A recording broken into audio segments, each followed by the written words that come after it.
तो जैसा कि आप लोग जानते हैं कि नेवी एसएसआर अग्निवीर जो है, अग्निवीर के थ्रू वो उसका नोटिफिकेशन रिलीज़ हो गया है। तो अभी मैंने नेवी का ऑफिशियल साइट खोला हुआ है, जो कि आप देख सकते हैं यहाँ पे कि अग्निवीर के ऑप्शंस में application window for Agniveer MR live, यहाँ पे आप लोग देख सकते हैं application window for Agniveer MR live 29 मार्च से 10 अप्रैल के बीच में होगा। तो नोटिफिकेशन तो आ गया है, बट अभी फॉर्म भरने का जो डेट है वो आपका 29 मार्च से 10 अप्रैल 2025 है। सेम एसएसआर में है, सेम एमआर में भी है। तो अगर आप इसके बारे में जानना चाहते हैं क्या इसके प्रोसेस हैं, कैसे इसका सिलेक्शन होता है, क्या एग्ज़ाम पैटर्न क्या होता है, फेज़ 1 फेज़ 2 कैसे ज्वाइनिंग होगी, तो इसके बारे में जानने के लिए जो नेवी की जो ऑफिशियल साइट पे जो इन्होंने अपना नोटिफिकेशन जारी किया हुआ है उसमें इन्होंने कुछ बातें लिखी हुई हैं, जैसे एलिजिबिलिटी कंडीशंस क्या हैं, सिलेक्शन प्रोसेस क्या है। यहाँ पे कुछ बच्चों को समझ में आता है जो जिनको जानकारी है या एक दो बार पेपर वो ऑलरेडी दे चुके हैं, या फिर जिनका अगर फर्स्ट टाइम है तो उनको तो ये जानकारी मिलनी चाहिए कि वो कैसे क्या कर सकते हैं। तो सबसे पहले तो यहाँ पर लिखा हुआ है ये अनमैरिड मेल्स के और फीमेल दोनों के लिए है, ठीक है। गवर्नमेंट जॉब जो है ये नेवी का, यहाँ पर आप लोग देख सकते हैं। तो एजुकेशन क्वालिफिकेशन सबसे पहले अभी हम बात करेंगे एजुकेशन क्वालिफिकेशन में। तो एजुकेशन क्वालिफिकेशन में जो है वो 10+2 है, मैथमेटिक्स फिजिक्स, या फिर किसी भी स्कूल से आप पास हुए हों, चाहे वो आप यूपी बोर्ड हो, सीबीएसई बोर्ड हो, आईसीएसई बोर्ड हो या अदर स्टेट बोर्ड, कोई भी बोर्ड हो, आप उसमें 10+2 विथ मैथमेटिक्स एंड फिजिक्स। याद रखिए सबसे इंपॉर्टेंट होता है, अगर आपको पेपर क्लियर करना रहता है तो मैथमेटिक्स और फिजिक्स जो होता है, और इंग्लिश, यहाँ पर इंग्लिश का मेंशन नहीं किया गया है, लेकिन इंग्लिश भी एक बहुत इंपॉर्टेंट रोल करता है एग्ज़ाम पैटर्न में। अगर आप वो भी नहीं हैं तो यहाँ पर आप लोग देख सकते हैं कि passed 3 year diploma course in engineering, mechanical, electrical, automobiles, computer science, instrumentations technology, information technology from central states and UT recognised polytechnic institute with 50% marks in aggregate. इसका मतलब ये है दोस्तों कि जो 3 साल का जो डिप्लोमा होता है, चाहे वो इंजीनियरिंग में किसी भी टाइप का इंजीनियरिंग, चाहे मैकेनिकल हो, इलेक्ट्रिकल हो, चाहे जो हो, कंप्यूटर्स में भी आप उसके थ्रू, चाहे वो आप central as a central state से, आप सेंट्रल से पास हुए हों गवर्नमेंट से या स्टेट गवर्नमेंट से, चाहे जिससे आप इंडियन अगर हैं, अगर आपका 50% मार्क्स आपके डिप्लोमा कोर्स में है तो आप इसको क्वालिफाई, आप इसको भर सकते हैं। तो यहाँ पर ये देख सकते हैं जो अग्निवीर का क्राइटेरिया है, जो एज क्राइटेरिया है, वो अग्निवीर 225 बैच स्टूडेंट्स जो हैं वो 1 सितंबर 2004 से लेके 29 फरवरी 2008 के बीच में बॉर्न पैदा हुए रहने चाहिए। तो आप देख सकते हैं यहाँ पर अग्निवीर जो 1/2026 है, वो उसके जो कैंडिडेट्स हैं वो 1 फरवरी 2005 से लेके 31 जुलाई 2008 के बीच में होने चाहिए। अग्निवीर जो 2026 यानी जो अभी का जो बैच आया हुआ है वो अग्निवीर 1/2026 का बैच है, ठीक है। इसमें जो कैंडिडेट्स हैं वो 1 जुलाई 2005 से लेके 31 दिसंबर 2008 के बीच में इनका डेट ऑफ बर्थ होना चाहिए, वही कैंडिडेट्स फिल कर सकते हैं।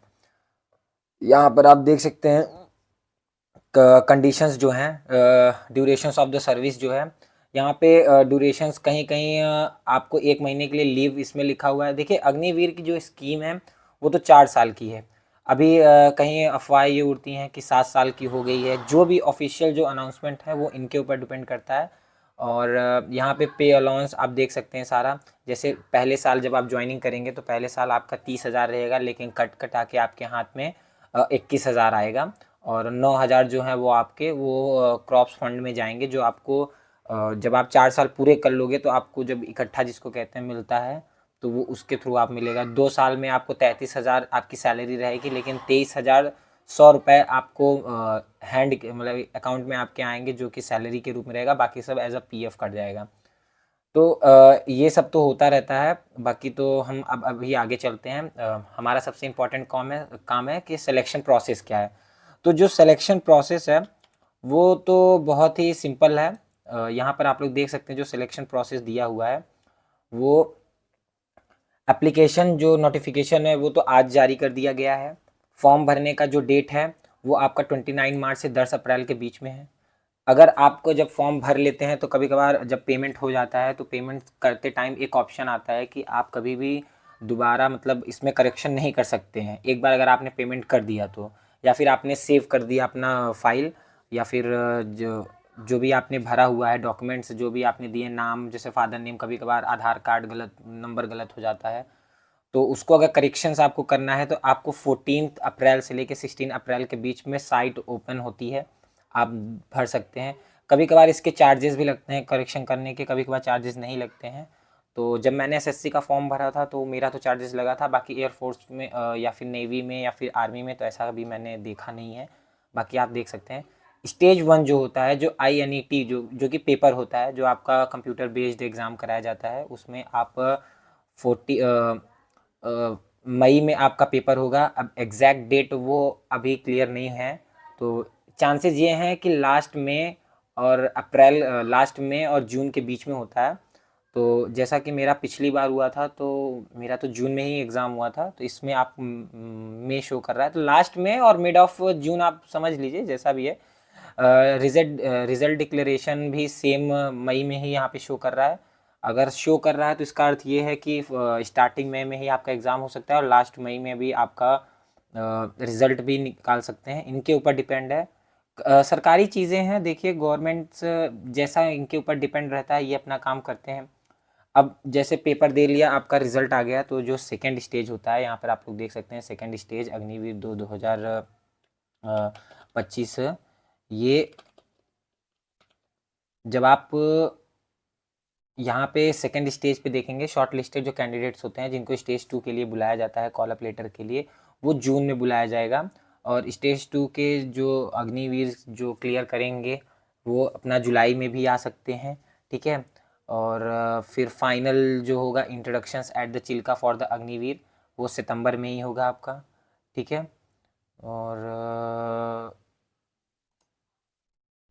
तो देख सकते हैं अभी कि अग्निवीर का जो सेकेंड स्टेज रहेगा वो आपको कॉल अप लेटर, वो आपको अक्टूबर के महीने में यहाँ पर आपको बुला सकते हैं, या फिर सितंबर के महीने में बुला सकते हैं। तो इसमें ये देखा जाता है कि जो बच्चे स्टेज 2 क्लियर कर लेते हैं, जैसे मेरी पर्सनल व्यू ये है कि मैं खुद गया था, जब मुझे देहरादून बुलाया गया था, तो मैंने देहरादून में ये देखा था कि 6 बजे तक हमारा फिजिकल रनिंग करा दिया गया था। फिर 11 बजे एक एग्ज़ाम होता है, जो कि अगर आप देख सकते हैं जो कि फाइनल मेरिट लिस्ट वहीं पे बनती है। ये अगर आप फर्स्ट स्टेज क्लियर करते हैं तो ऐसा लगेगा कि आपका सिलेक्शन हो गया, आप फिजिकल मेडिकल निकाल लेंगे तो आपका सिलेक्शन हो गया, ऐसा कुछ नहीं है।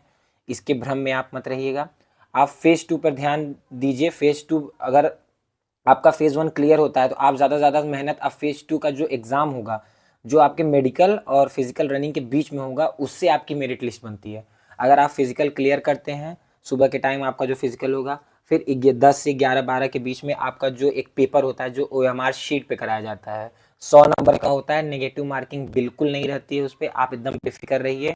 ये मत सोचिएगा कि आप ये क्वेश्चन अगर आपको नहीं आ रहा है, आप अटेम्प्ट नहीं करते हैं तो आपका मार्क्स कट जाएगा, ऐसा कुछ नहीं है। अफवाहों पर बिल्कुल मत ध्यान दीजिएगा दोस्तों। फेज़ 2 आप OMR शीट है, आप 100 के 100 क्वेश्चन करके आइए, जो सही होते हैं, जो गलत भी होते हैं तो भी तुक्का मार के आइए, लेकिन ज़रूर उसमें आप करके ज़रूर आइए।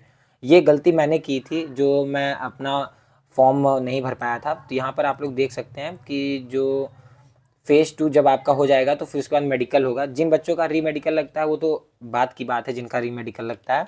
बाकी जो बच्चे क्लियर करते हैं, तो जब फाइनल आप देख सकते हैं यहाँ पे कि जब फाइनल मेरिट लिस्ट आती है, जैसे कि नेवी का जो फर्स्ट 1 स्टेज है, अब फाइनल अगर रिजल्ट आता है तो आपको चिल्का ले जाया जाएगा, ठीक है। यहाँ पे लिखा है induction at the Chilka for the Agniveer 2025, ये सितंबर में ही आपको बुला लेंगे।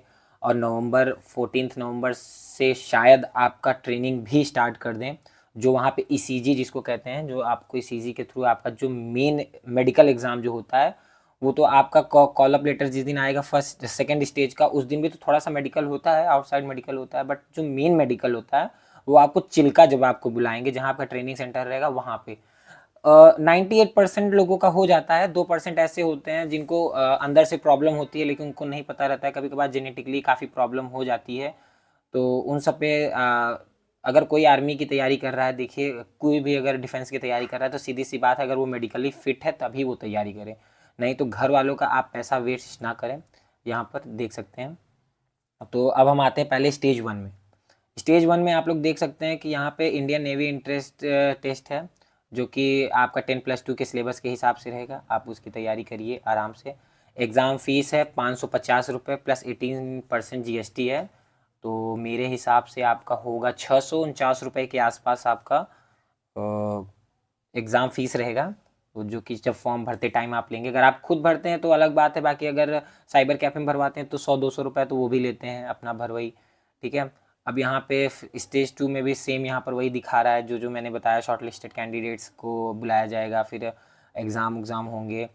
एनसीसी वालों का काफ़ी फ़ायदा होता है, एनसीसी होल्डर का यहाँ पे लिखा है sponsors candidates and the NCC certificate holder, इन लोग को 15 मार्क्स एक्स्ट्रा दिए जाते हैं। कहीं कहीं ये रहता है कि जो एनसीसी होल्डर रहते हैं, जिन्होंने जब फॉर्म फिल करते टाइम अपना जब उन्होंने एनसीसी सर्टिफिकेट लगाया था, तो काफ़ी उनको मतलब रिलीफ मिला था। इन लोग का रिज़ल्ट कहते हैं कि इन लोग का रिज़ल्ट जो है वो थोड़ा सा लेट आता है जितने, तो हम एनसीसी वालों के लिए तो अलग से एक वीडियो बना देंगे, आप लोग ज़रूर देखिएगा कि एनसीसी वालों के लिए क्या है, क्या फ़ायदे हैं, क्या नहीं है। अब फेज़ 2 में जो हमारा फिजिकल स्टैंडर्ड आता है, तो यहाँ पे जब आप फेज़ 1 क्लियर करते हैं, आप फेज़ 2 में जाते हैं, तो यहाँ मेल और फीमेल्स के लिए अलग अलग क्राइटेरिया बनाई हुई है। मेल के लिए क्या है कि 1.6 किलोमीटर रन है, जो आपको 6 मिनट 30 सेकेंड के अंदर पूरा करना है। स्क्वाट है, उठक बैठक जिसको कहते हैं, यहाँ पे आपको 20 उठक बैठक मारना ही मारना है। पुशअप भी आपको 15 पुशअप मारने हैं। कभी कभार कहीं कहीं होल्ड कराया जाता है, तो आप 20 पुशअप की तैयारी ज़रूर करके जाइए, क्योंकि यहाँ पे 15 लिखा हुआ है, तो होल्डिंग जो होल्ड करके कराया जाता है, कभी कभार 2 सेकेंड 5 सेकेंड के लिए यहाँ पे रोक दिया जाता है। तो अगर आप 20 प्रैक्टिस करके जाएंगे, होल्ड पोजीशन में अगर आप प्रैक्टिस करके जाते हैं तो आपके लिए और इजी है, लेकिन अगर आप 20 करके जाते हैं, तैयारी करके जाते हैं, तो आपके लिए अच्छा है। बेंट नी सिटअप है, यहाँ पे भी सेम वही है, 15 आपको तैयार करके ही जाना है, लेकिन आप 5 एक्स्ट्रा करके जाएँ, आपको प्रॉफिट है। स्टेज 2 में रिटर्न एग्ज़ाम देखा मैंने, अभी आपको बताया था कि जो 10-11 बजे के आसपास जो एग्ज़ाम कराए जाते हैं, जैसे वहाँ पे समय रहता है तो समय के हिसाब से एग्ज़ाम कराए जाते हैं। तो जो 100 नंबर का पेपर होता है यहाँ पे, वो भी 10+2 बेस्ड ही एग्ज़ाम रहता है। क्वेश्चन आपको हिंदी इंग्लिश में ही मिल जाएगा। 100 नंबर का क्वेश्चन रहेगा, 1 नंबर 1 क्वेश्चन का रहेगा यहाँ पे। इसके रिजल्ट से ही आपका मेरिट बनता है। यहाँ पे लिखा रहता है ना, the candidates are required to pass in all sections as well and in aggregate. The Indian Navy reserves the right to determine the passing marks in each sections and the aggregate. Centre allocations for the stage 2 examination will be discretion for the Indian Navy. जो आप जब second stage का आप जब exam clear कर लेते हैं, तो वो डिसाइड करेगा कि आपको कहाँ भेजना है, लेकिन ज़्यादातर चांसेस ये रहते हैं कि आपको चिल्का भेजेगा उड़ीसा में। Requirement for the medical exam, medical अगर आप फिट हैं, अगर आपको लगता है आप कहीं भी कुछ भी अगर आपको प्रॉब्लम है, जैसे किसी बच्चों का री मेडिकल लग जाता है, तो उनको 22-21 दिन का टाइम भी दिया जाता है कि वो अपना अपील कर सकते हैं एक प्रकार से, कि अगर आप सही हैं, आपको फिर भी अनफिट किया गया, तो आप एक प्रकार से उसे अपील माना जाता है कि आप अपील करिए अपने लिए कि आप मेडिकली फिट हैं। तो एमएच में जो मिलिट्री हॉस्पिटल होती है, वहाँ पे आपका फुल चेकअप होता है, अगर वो क्लियरेंस दे देते हैं तब आपका सिलेक्शन होना तय है, उसमें कोई नहीं रोक सकता है। प्री इनरोलमेंट मेडिकल्स भी यही है, सेम है। जब आप स्टेज 2 क्लियर कर लेंगे, तो यहाँ प्री इनरोलमेंट मेडिकल जो होता है वो आपका कंडक्टेड होता है आईएनएस चिल्का में। यहाँ पर देख सकते हैं आप, ऑफिशियली इंडियन नेवी ने यहाँ खास करके लिखा हुआ है, तो ज़्यादा किसी पे अफवाह पे ध्यान ना दीजिए। मेडिकल स्टैंडर्ड्स में है, प्रेगनेंसी, जेंडर्स, ये सब तो उन्होंने अपने ऐसे लिख दिया हुआ है, बाकी तो बच्चे समझदार हैं, उसमें कोई है नहीं। मिनिमम हाइट पे यहाँ पे लिखा हुआ है, मिनिमम हाइट जो है मेल और फीमेल्स की 157 सेंटीमीटर्स के ऊपर रहना चाहिए। टैटू बिल्कुल नहीं होना चाहिए। छोटे मोटे टैटू जो होते हैं वो आर्म्स पे तो बिल्कुल नहीं होने चाहिए, खासकर आपके नी से लेके आपके फिंगर्स के बीच में जो आपका, तो बिल्कुल टैटू नहीं होना चाहिए, ठीक है।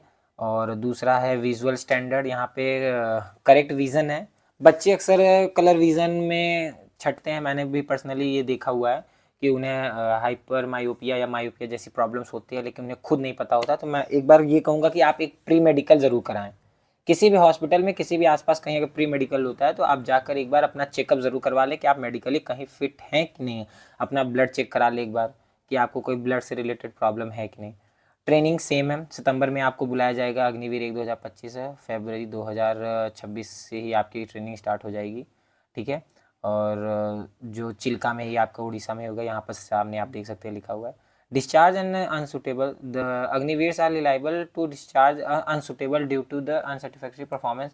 जैसा कि आप लोग देख सकते हैं इसमें लिखा हुआ है कि ट्रेनिंग के टाइम अगर आपको कोई प्रॉब्लम होती है या फिर आपके किसी, जैसे कभी कभार मेडिकल में कुछ बच्चे बच जाते हैं, वो किस्मत उनकी अच्छी रहती है, लेकिन ट्रेनिंग के टाइम उनके जो प्रॉब्लम्स होती हैं, बॉडी प्रॉब्लम होती है, वो सामने आने लगती हैं। तो उनकी वजह से अगर वो अनसुटेबल होते हैं तो हम उनको निकाल दिया जाता है। तो जनरल्स बारे बाकी तो सारे यही इंस्ट्रक्शंस हैं, आप ध्यान दीजिए इस पे और कोशिश करिए कि आप कैसे ज्वाइन करते हैं। अधिक जानकारी अगर आपको चाहिए तो आप कमेंट सेक्शन में पूछ सकते हैं, मैं आपको पक्का इन्फॉर्मेशन दूंगा, आपको पर्सनली मैं गाइड करूंगा, आपको क्या प्रॉब्लम लगती है और क्या आपको जानकारी चाहिए मैं वो भी बता सकता हूँ। तो यहाँ पर लिखा हुआ देख सकते हैं कि कैंडिडेट से डिक्लेयरिंग इनकरेक्ट डोमिसाइल्स, जो डॉक्यूमेंट्स होते हैं स्पेशली आप ध्यान दीजिए कि फॉर्म भरते टाइम आपका जो डॉक्यूमेंट्स है वो एकदम करेक्ट रहे।